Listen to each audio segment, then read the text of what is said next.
Hello and welcome to this edition of Talk Vietnam. Now, 3 years ago, a young musician from Estonia had a crazy idea, and that was he was going to walk the distance around the world, around the equator of the world, in a matter of 9 to 10 years. Now, he started out with no expectations, but ended up with a whole different point of view about the world and about the people that he met. So far, he is here in Vietnam, and he has done a distance so far of 15,240 kilometers. And we're very lucky to have him in our studio today. His name is Mego Mak. Hello, Mego. Hello. Thank you for inviting me. Thank you for coming here on our show, and congratulations so far on making it, 15,000 kilometers. That's amazing. Yes, that's very crazy.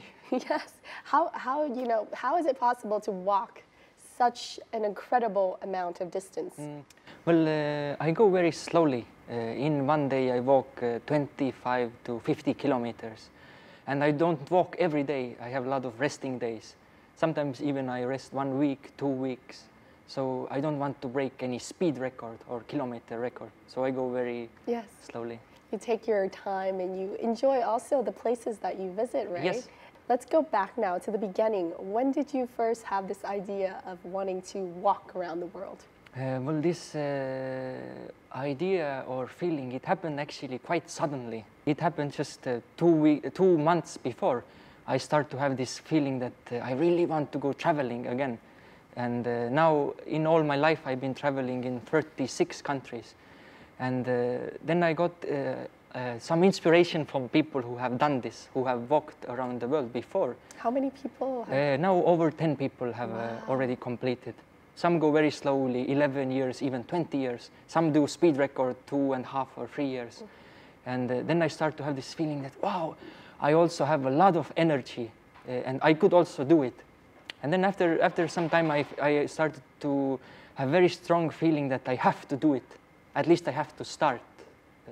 So for me, it started to feel like the only right way to continue on with my life. What did your family and friends think? I mean, obviously, when you're settled in a country, you have your life, you have your work, and all of a sudden you have this kind of almost ridiculous idea that you would go off traveling for a decade.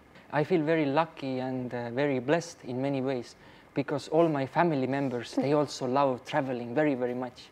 All my family members, they have been in many countries, and they understand and feel the value of traveling very, very deeply and very strongly. And also before this walking tour, I've done many other crazy trips, hiking in deserts and in the snow, very extreme conditions. So when I told I want to walk, my whole family were very supportive. Born in 1990 in Haapsalu, Estonia, Mego Mak grew up in a family of 5, including his parents and 2 sisters. The village where Mego lived had only around 70 residents and nothing else but vast fields, forests, and rivers. Mego had a chance to immerse himself in nature since a young age. He lived away from home starting at 11 years old, going to the capital city of Tallinn to study. It was also during this time he continued playing the trumpet and piano. He would later become a classical music composer and also the lead musician of a wind instrument ensemble in Lahula, Estonia.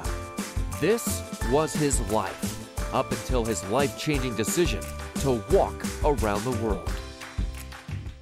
How did you, begin to fund this trip? Obviously, to travel around the world, it's a very costly matter. Yes.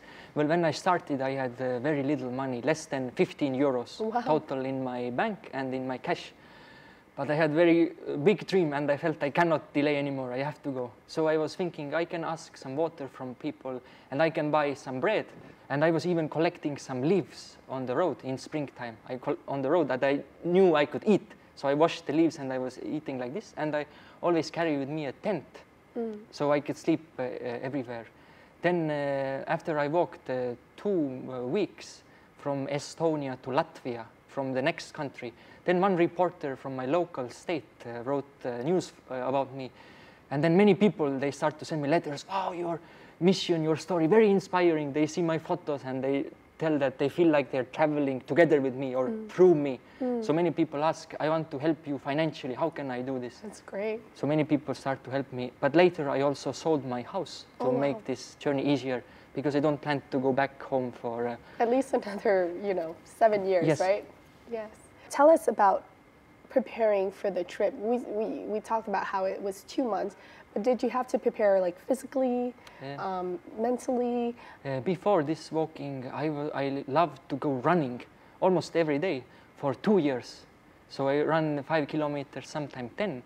But I was not, this running was not a conscious preparation for the walk. I just loved to go running.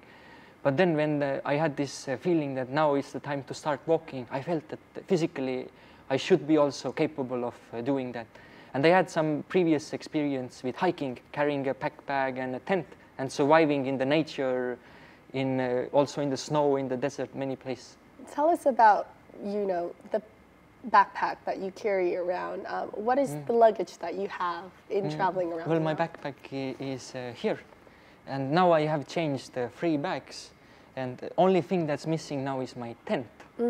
I always carry some food with me, some water, normally peanuts and some fruits, because I'm a vegetarian. Oh, yes. And peanuts are very, very high energy, highest in the food. I have very minimum clothes, very, very minimum, so because I have to carry everything on my back. Passport, the camera, some technological How heavy things. is your Now load it's, normally? Together with all food and water, it's 16 kilograms. Yes. Can you show us a little bit about, some of the main things in your backpack that you cannot not have? Yes. Okay, here I have a sleeping bag down here. Yes, so that is one important thing. And also a raincoat. A raincoat? So, and I have a gift, 2 bamboo flutes. Oh, can you they show are, us? From Vietnam. Yes, I don't know how to play flute, so I was now learning in Vietnam for 2 months. Yes. Also, I have a power bank to charge, because many times I'm in the nature, so I don't have access to... I believe you have a map Yes, of your approximate route. Yes, Can you show us? This map, actually, I don't use for navigation. I just use it to show the people where is my country, because my country is very small. So most of the people, they have no idea about Estonia. Okay. Yes. So here, Vietnam, Laos, Cambodia, and Estonia is here, up in Northern Europe. Yes. Before you went, did you kind of draw out like an approximate route? Yes. Can you show me the route? Yes, this was the route, and now we can see a line here. So I started from Estonia, Latvia, Lithuania, Poland, Slovakia, Hungary, Romania, Serbia, Bulgaria, and Greece. Wow, so through Eastern Europe? Yes, exactly 10 countries through Europe. And not using no car, no bus, no motorbike. Yes, because obviously this is all land, so you walked the entire way. Yes. Then I crossed Turkey, also Iran. Into Asia? Yes, and then I crossed the sea to Mumbai, India. Yes, how would you cross the sea I crossed normally? the sea by plane. This route I took by plane. That took by plane, Sometimes some small seas, rivers, I cross by ship also. To cross India and Nepal, 2 countries, it took me 1 year and 22 days, because India is very big.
So tell us about your journey. We have some photos here. May 11th, 2014. That's the day when you began the journey. Yes. So, yes, this is the first day when I started to walk from Tallinn, the capital of Estonia in Northern Europe. And this is my father Margus Märk, and the day when I left my home city and said goodbye with him. Oh, here I use a lot of shoes, as you can see. Down there my old shoes and then the new shoes. As I see my old shoes very, very finished. And now in 3 years I have used 16 pairs of shoes. Wow. And is this a dog This that you met? is one very special dog in Hungary. I found her on one road. Someone had left her there and I was the only one walking. So she was very, very hungry. I gave her some food, some water, and then she started to follow me. And she was walking with me 10 days and 9 nights together, over 200 kilometers. Yes, and still in Hungary, right? We crossed the border to Romania and I found a new home for the dog. And it was very fun to walk with the dog because she was never asking, where are we going? She just followed why you. we are going, how long we are going. She was always so joyful, you know, just going. And I found her food and she was sleeping outside my tent. This is here one special photo when I arrived to the Mediterranean Sea and I realized I had walked through Europe 4 months. 4 months to over walk 3,000 kilometers, 10 countries in Europe. 10 countries, wow. But I remember the feeling if I crossed one curve and I saw the map that the sea is coming and then suddenly I see the sea, the air, you know, the endless space of the sea. It was so, how to say, ecstatic feeling. Inspiring. Is that you? Yes, that's me.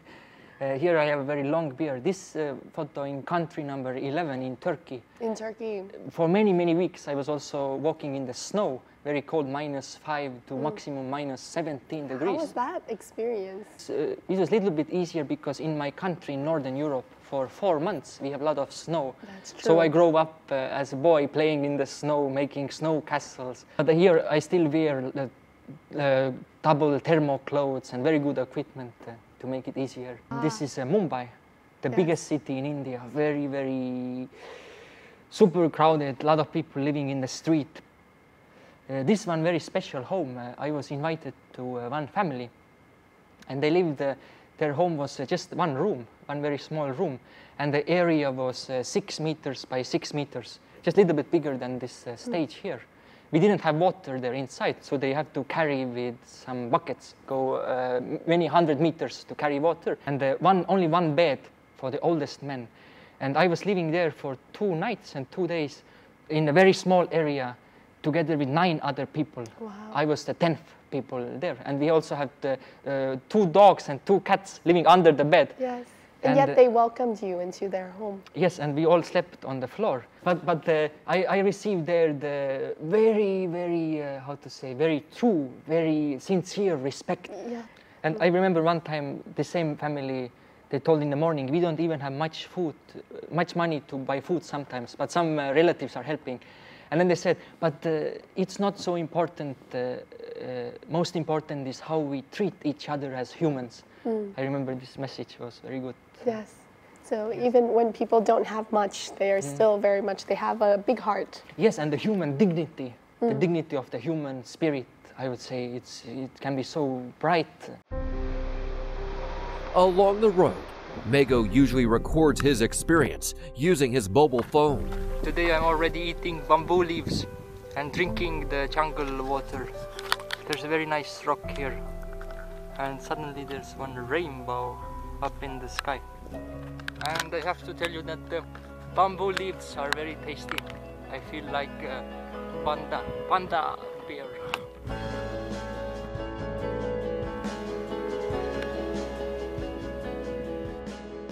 It's now 11 o'clock and it's very hot today.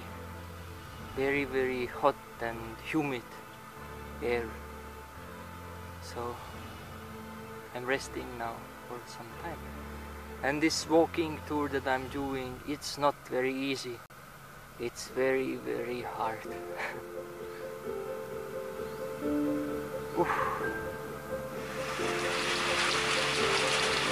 It's a lot of rain now, so it's time to use 2 raincoats.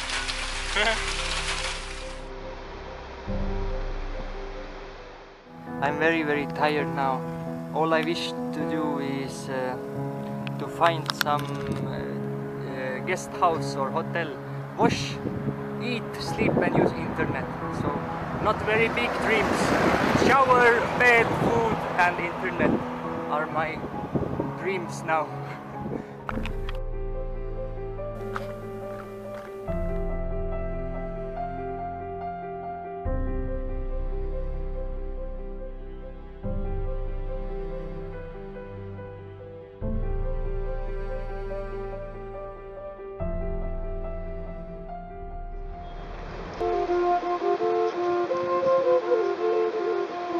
Mego is often most drawn to musicians he meets all over the world.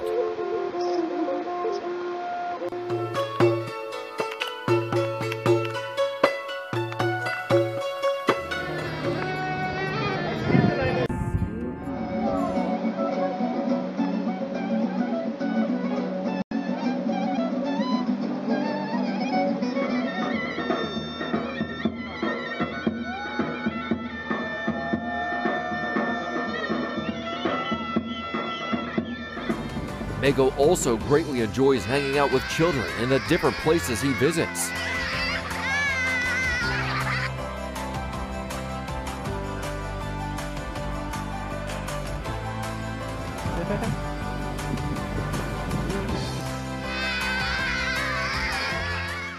Tell us about the homes, the different homes that you've been to. It's a wonderful aspect of your traveling because you are staying with the locals, you're eating their food, you're learning the language, and you're getting to know more about the people of the locality. Tell us about how many homes have you been to, do you remember? Well, first, I feel that being inside a local home is the most special thing that can happen to any traveler, because home is like the most private place. I would say home is like the holy place. And whenever I'm invited to some local home, I feel I can see everything inside, how the people treating each other. You know, it's so private, so intimate. So I feel very, very blessed, very lucky. And now in 3 years, I have been living and sleeping in more than 170 different homes. Wow. With 170 families. And in very different places, sometimes the biggest cities in the world, like Istanbul, Mumbai, New Delhi, Bangkok. But sometimes deep, very deep in jungles, in some bamboo huts. So it's a very human experience. Sometimes I'm in a slum area, sometimes I meet some millionaires or world famous people. So all kinds of people. Yes, how does the encounter usually happen that you kind of end up in their home? Many times when I walk, people just stop me, they want to give me tea, and then they ask some questions.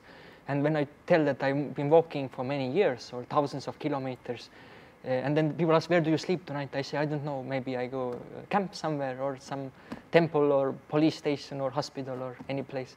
Then they ask, oh, please come sleep in my home for 1 night or 2 nights. What have some of these families taught you, and how have they impacted the way you look at life and you look at this journey that you're taking? I told you about one family where we slept on a small house. Just a few weeks later, I was in another home. And this family has a big company. They are making Ayurvedic medicine. And this family, very, very wealthy, super wealthy. And my friend there, his name is Tarshil. He told me many times, he told me, you see our family, lot of money. We go holidays to Dubai many times. They travel around the world. And he told me the very same message I heard in the slum area. He told me, but this not most important for us. For our family, always most important how we treat each other as human beings.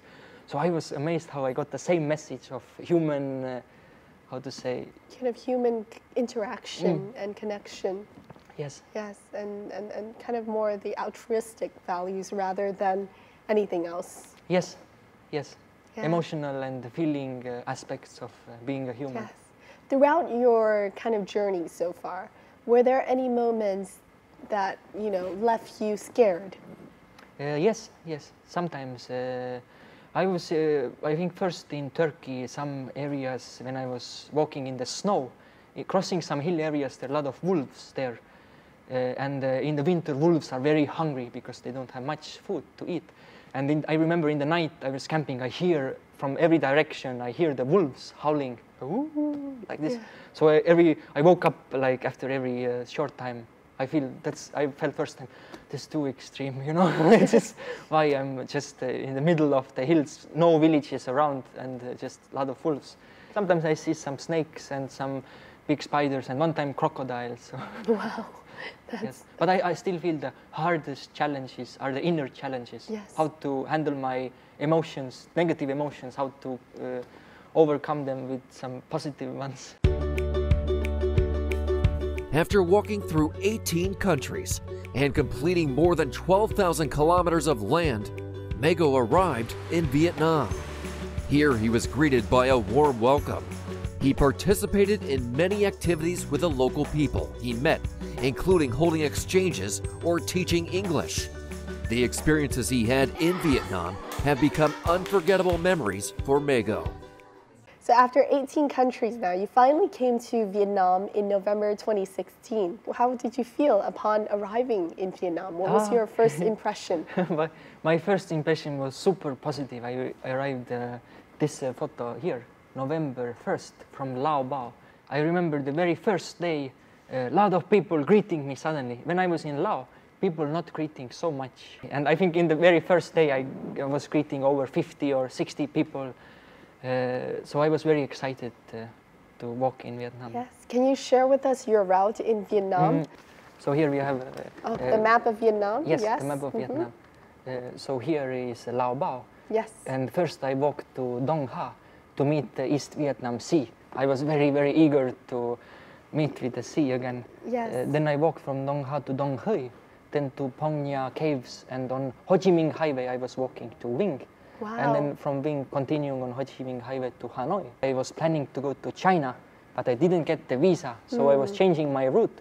And from Hanoi, I walked back to Vinh, back to Dong Huy, Dong Ha, then to Hoi An, Da Nang, Hoi An, then to Quang Ngai. Then I crossed the hills to Kon Tum, very beautiful route, so many hills, very small villages there. Then from Kon Tum I walked to Bon Ma Tuot. Yes, in the Central Highlands. Yes, and then to Dalat, also a lot of beautiful hills there, a lot of nature. And from Dalat walking to Ho Chi Minh. In Vietnam, when I arrived to Ho Chi Minh, because I make the circle like this, yes. I completed walking over 3,000 kilometers only in Vietnam.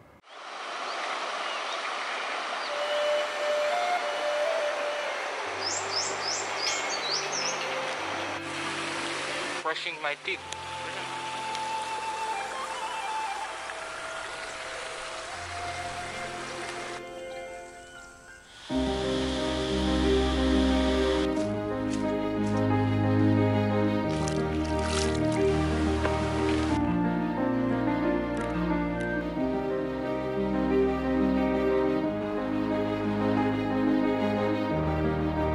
Going to Kon Tum, 112 kilometers.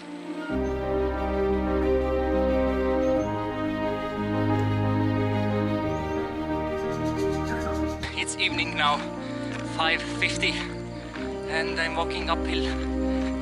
Xin chào!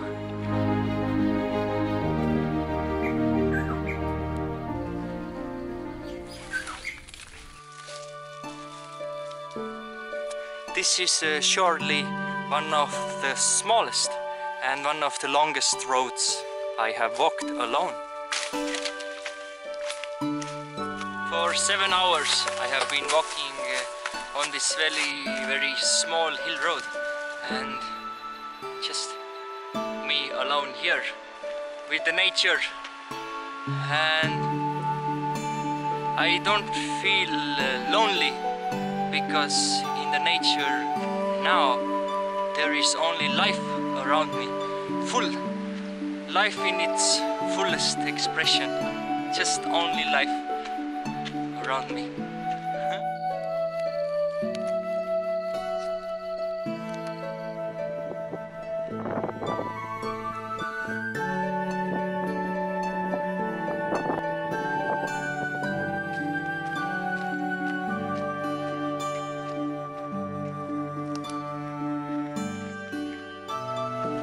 These kind people now gave me a lot of food.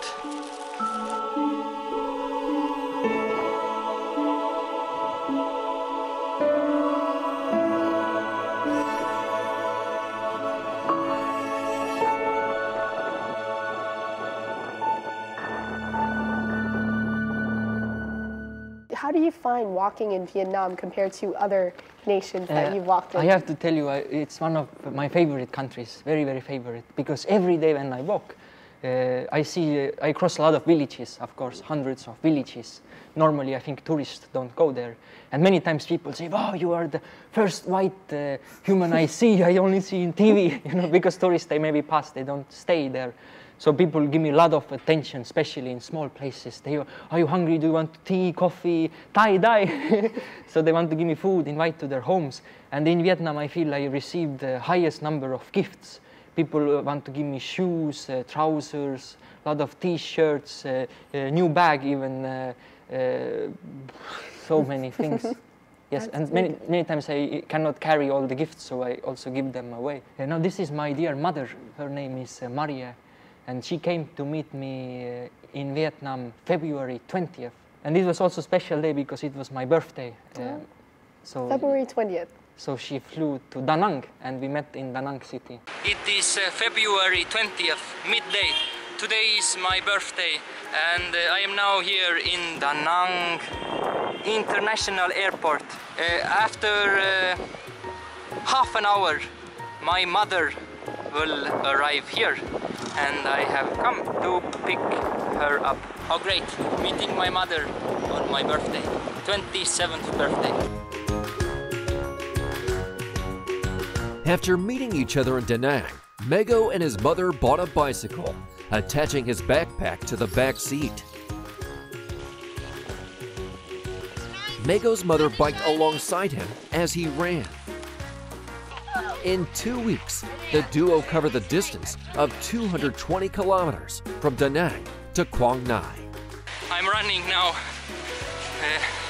out from Hoi An city, and my mother is somewhere behind me.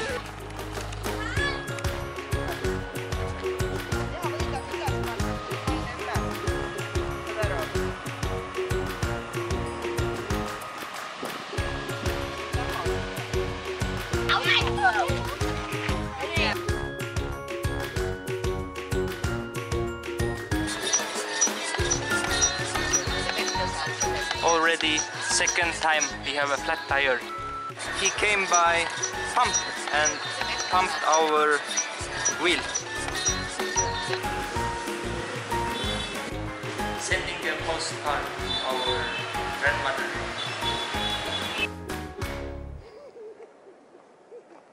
How was it traveling with your mom, you know, with her biking and you running and having her there? My mother is very great. She's I have no words to describe. She's very strong, and she also is very positive. No matter what happens, she always sees the positive side, and she's ready for anything. Throughout this journey of so many different locations and in Vietnam, was there a particular location in the country that stuck to mind that you saw as one of your favorite places in Vietnam? Oh, I feel every day was my favorite, I have to admit. But personally, I feel I'm a nature person. I love natural scenery, like open spaces, horizons, sky, and the hills. So special walks, I remember, from Quang Ngai to Kon Tum, over the hills, and to see very remote villages, the people there. It's always special, where the tourists don't go, to see the tribal, their dresses, very colorful dresses, how they carry their children. And you mentioned that when you visit a number of countries, you pick up the language. Was that the same for Vietnam? Yes, Chuk Chuk, I pick up. You know one song, I know, and some... Oh, you picked up a song. Can you please share with us the song? Yes? Yes? Okay, but I don't know the whole old song, just beginning. Okay. Biosat mây trôi, chốn xa trôi, em ơi anh vẫn đời. Biosat mây trôi, thinh khá. So that's cut. Okay. Very nice. That's awesome. Now, Mego, I understand that before this journey, you were a musician in Estonia. Tell us about, you know, your life before this journey. Well, I've been studying music all my life. At 5 years old, I started to learn singing in kindergarten. Then at 7, I started to learn trumpet. At 10 years of age, I started to learn piano. And later composing music, how to write melodies, harmonies. Do you find that you know, traveling, you have been able to make use of that? Yes, a lot, a lot. I have a very good recorder with me, sound recorder. So for me, the music is the language of feelings, language of emotions. So many times I have so many experiences, but I don't know how to put them in the words. So I start singing, I record new melodies, and later with these melodies, I can compose new music. One of the instruments that you're very much tied to is the trumpet. So today we actually have a trumpet right here in our studio. I have it right here for you. So if it's possible, would you please play us a short piece? Yes, okay. I would love to play the National Anthem of Estonia. Oh, the National Anthem.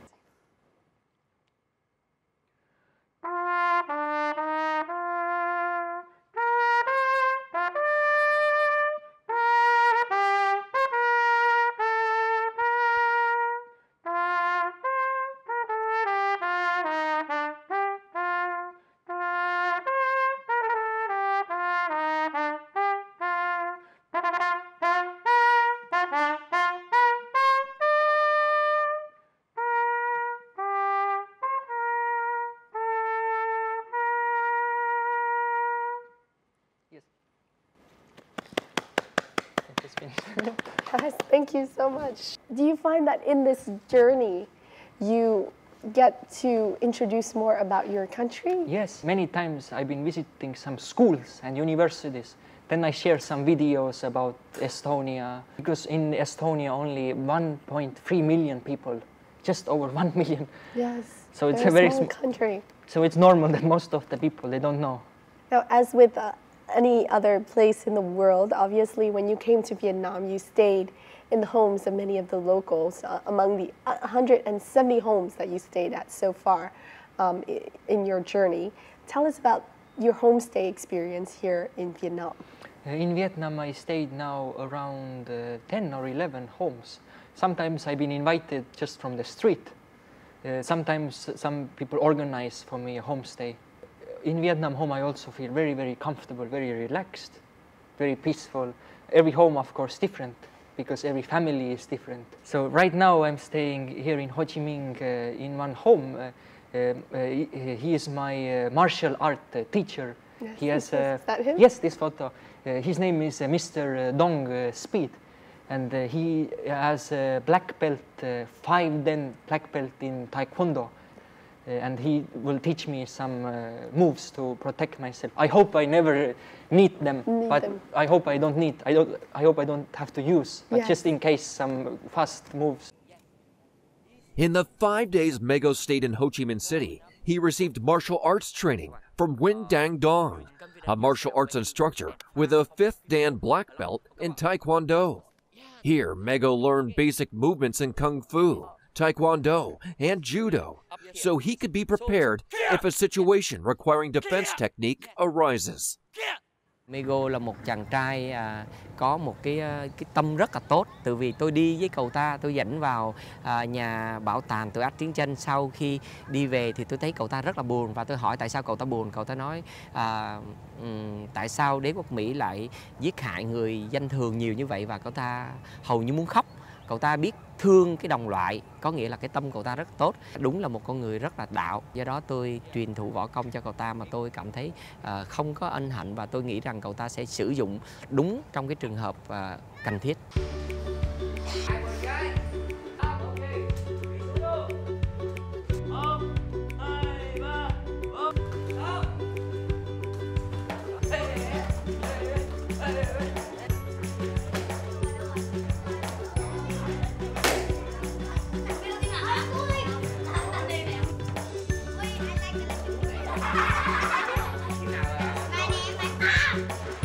Earlier, martial arts instructor Dong also led a group of 13 people to walk alongside Mego from Tan Ha Market in Lan Dong Province to Ho Chi Minh City. Mới đầu tham gia thì mình nghĩ là cái đi bộ này chắc là cũng đi chơi chơi thôi, đi một nhóm cho vui vui vậy đó. Tại vì là mình nghĩ là ban đầu là sáng sớm đi này, xong là chiều tối đi này, buổi trưa nắng thì nghỉ. Nhưng mà đến khi mà bắt đầu cuộc hành trình thì sốc toàn tập. Hầu như là đoàn di chuyển nguyên ngày và giữa trời rất là nắng, nắng kinh khủng luôn đấy, mà nắng mà phát sợ luôn. Nhưng mà đoàn vẫn đi, và ngày đầu tiên thì thực sự là sốc. Qua ngày thứ hai buổi tối là bắt đầu chân đau, và ngày thứ hai thì chân phồng lên và sưng. Bắt đầu là sưng là đi hết nổi, là cứ đi là lết. Mình đi bằng cái đôi chân của mình, khác với những cái chuyến mà mình đi du lịch khác, nó còn vất vả hơn nhiều. Cảm giác như là mình vượt quá cái giới hạn của mình rồi.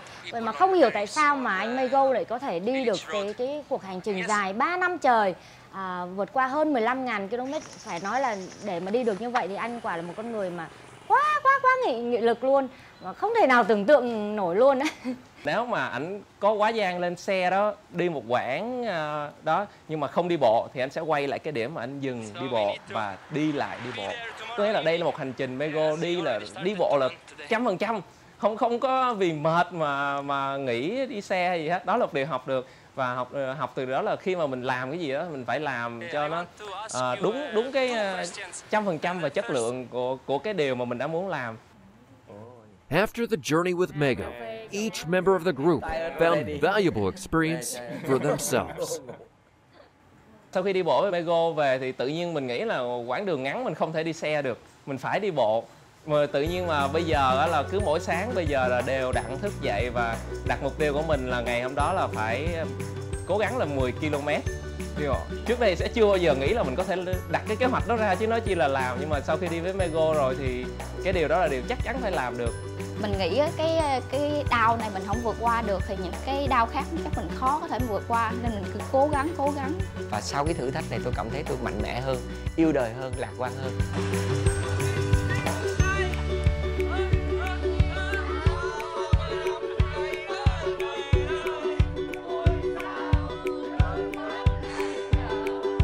How is it walking with such a big group after, a long time of walking mostly by yourself? With such a big group, 13 people, to walk 5 days, I was a little bit nervous because I don't have previous experience, but it was fun.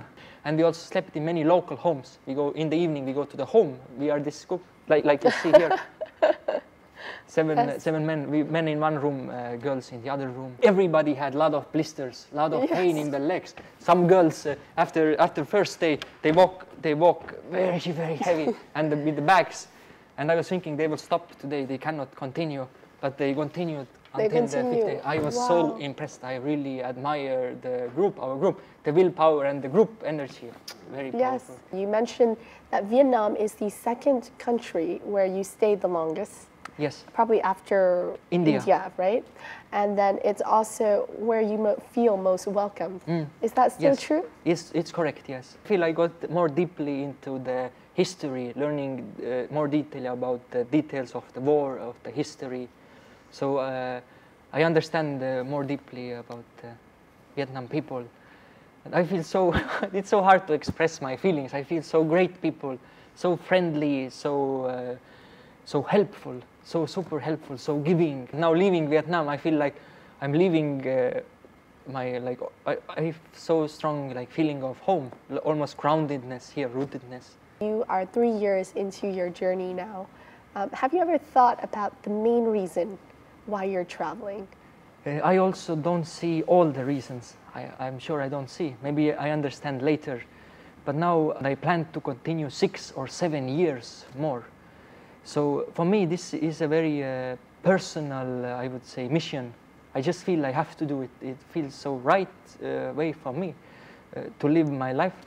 And also I feel it helps me in many, many ways to become more rich and a better human being. And also when I visit some schools, I try to inspire young people. I try to tell them that no matter what happens in life, sometimes, everything is so positive. But sometimes no, sometimes we have many negative, uncomfortable things. So I try to tell them that even in the times even in hard, difficult times, try to still be thankful. Try to be thankful even for the negative things. And I personally try to have this attitude that all kinds of negative things or challenges can only help me to become stronger and better. And also I collect many stories from local people. I'm interested in collecting real life stories. I've collected remarkable life-death stories, love stories. So later I will want to write a book about that. It will happen, I think, after when I finish. So not only about my experiences, but all the stories that I collected. What do you feel about this journey ahead? I'm very excited. Every day I wake up, I feel, wow, another day, a miracle. And every day for me is very different. So I feel it's a very big privilege, my lifestyle. And I try to be thankful for every day. In many ways, you know, every heartbeat and every breath, it's an unrepeatable gift. Well, we wish you the very best of luck, the very best of health, and the very best of love and respect and admiration everywhere that you go, and that you will continue in this journey 6-7 years ahead. We hope to welcome you back to Vietnam one day so that you can tell us about this continued journey. Thank you very much. I also wish good for you. Yes. Good luck. And that also has wrapped up this edition of Talk Vietnam with Mego Mark. His incredible journey around the world and passing through here in Vietnam and learning about the wonderful good nature of humans, and most importantly, learning more about the world and himself as well in the process. Thank you very much for tuning in on this edition of Talk Vietnam. We'll see you more next time. Goodbye for now. Come on.